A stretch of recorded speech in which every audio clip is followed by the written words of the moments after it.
We are dealing with the second problem of work power energy.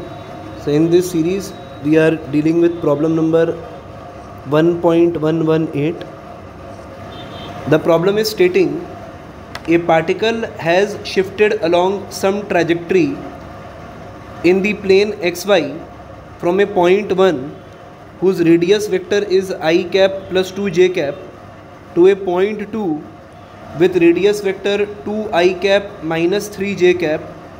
During the time the particle experienced the action of the certain forces, one of which being 3I cap plus 4j cap, then find the work performed by the force in the given problem.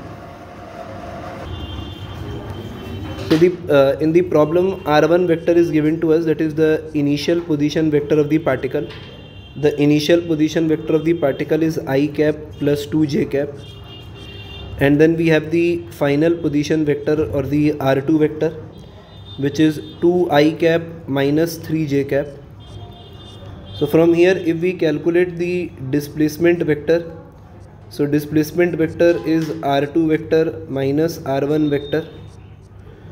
So if we calculate this displacement vector, so we have R2 vector, that is 2I cap minus 3j cap minus of I cap plus 2j cap. So on solving we obtain a displacement vector of I cap minus 5j cap. So this is the value of displacement vector in meter. The force which is acting on the particle is constant, the force being 3I cap minus 4j cap, measured in Newton. So if we think in terms of working formulas, work done can be calculated as the dot product of force and displacement vector. So if we perform dot product, then we can simply do it as 3 minus 20, and we will obtain answer as minus 17 joule. So this is the answer to this problem.